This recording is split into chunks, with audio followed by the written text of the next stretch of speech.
Hi, friends. It's Miss Margaret. I'm back with another story. Yeah, you ready for it? You are? Me too. This one's called Not Your Typical Dragon. I love dragons. Yeah. You do too? Yeah. Should we find out about this not so typical dragon? Yeah, let's do it.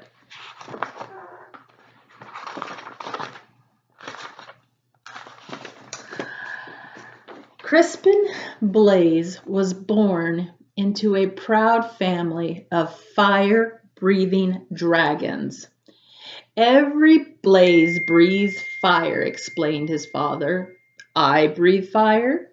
Your mother breathes fire. Tomorrow, when you turn 7, you'll breathe fire too.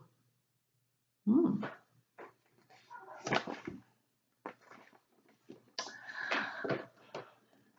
The little dragon imagined all the forests he would burn down. He dreamed of all the castles he would destroy. He also considered boiling water to make tea. But he didn't tell his father that. The next day, Crispin sat among family and friends as a big cake was brought to the table. Who will light the birthday candles? His mother asked. I will, declared Crispin. He could feel a tingling inside his tummy. But when he opened his mouth, fire did not come out.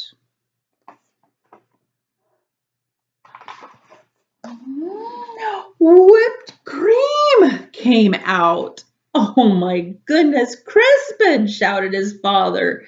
Dragons breathe fire.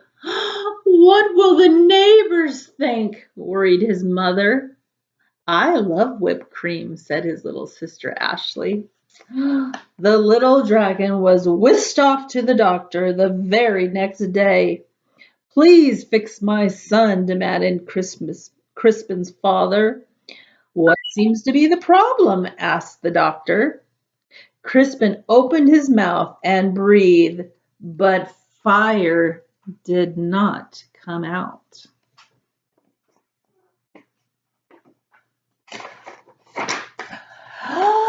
Band-aids came out. Oh my goodness. I see, said the doctor gravely. Dragons should breathe fire, insisted Crispin's father.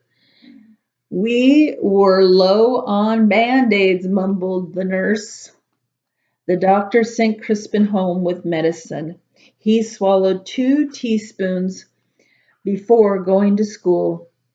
It will help you become a real dragon, said his father with a wink. After school, Crispin joined his first fire-breathing practice. One by one, little dragons aimed their fiery breath at stacks of logs until they burst into flames. Crispin stepped up confidently. He could feel the medicine bubbling in his belly, but when he opened his mouth, fire did not come out.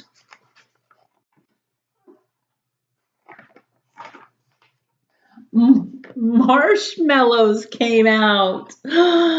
Dragons breathe fire, yelled the coach. Isn't that right, class? The other dragons didn't answer. They were too busy looking for pointy sticks for marshmallow roasting. I guess I'm not a real dragon, Crispin thought. He worried that his family would be disappointed. So he ran away from home. Oh. The world can be a scary place for little dragons who can't breathe fire. Crispin found a dark cave. I'll be a fireless dragon all by myself. I won't bother anyone, and no one will bother me. But An hour later, he had a visitor. "I'm Sir George," squeaked a thin, shiny knight. "Show yourself, dragon." Crispin shuffled out of the cave. The thin, shiny knight held up his thin, shiny sword. "Do your worst, dragon." Crispin opened his mouth, but fire did not come out.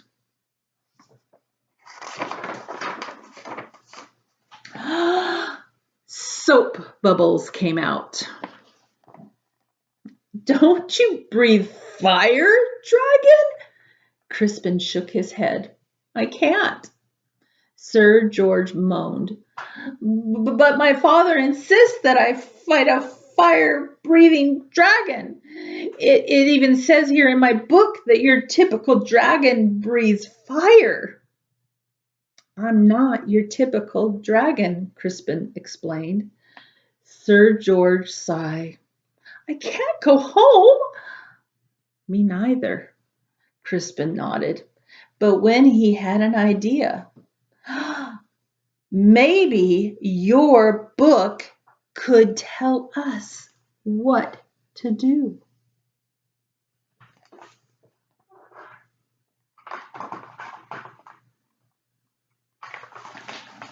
Of course. Sir George searched through the pages. "It says it's probably just your diet." Sir George fed Crispin spicy curry, scorching chili, and blistering salsa. Crispin opened his mouth, but fire did not come out. Red party streamers came out. "Well, at least they're the right color," said Sir George.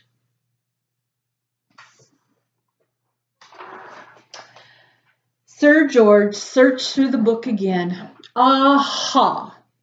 It says it's probably your attitude." Sir George showed Crispin how to look mean and angry enough to breathe fire.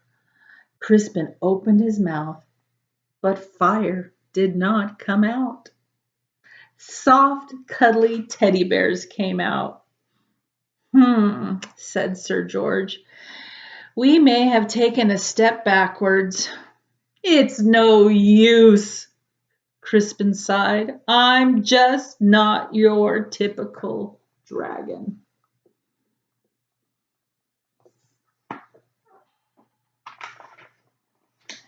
But Sir George was not ready to give up.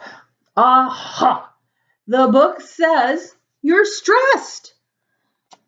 Sir George made Crispin close his eyes while he described a quiet, relaxing day at the ocean. "Do you feel calm? Now imagine 100 shiny knights attacking you." Crispin opened his mouth, but fire did not come out. Beach balls came out. "Well, that's just plain weird."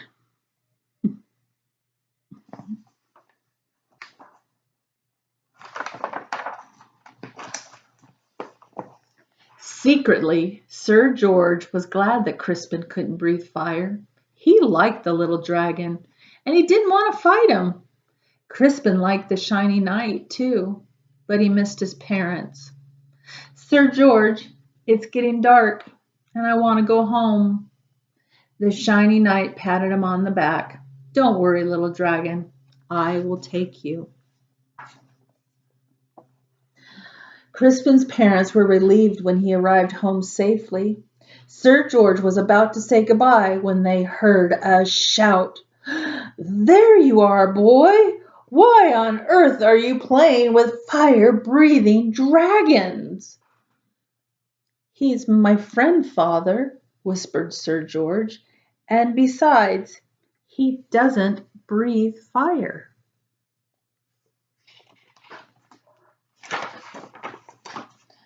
A dragon that doesn't breathe fire? That's the silliest thing I've ever heard, the shiny man laughed. Crispin's father stormed out of the house. My son is not silly. He may not breathe fire, but I certainly do. Crispin's father let out a powerful spray of flames.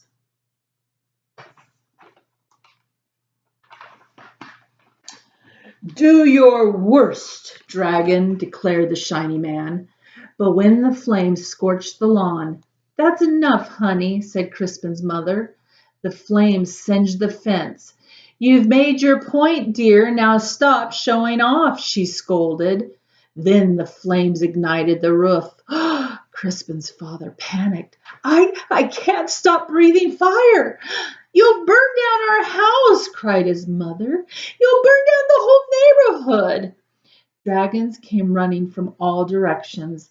They knew how to start fires, but no one knew how to stop them. Crispin suddenly felt a tingling in his tummy. He felt a bubbling in his belly. He opened his mouth, but fire did not come out.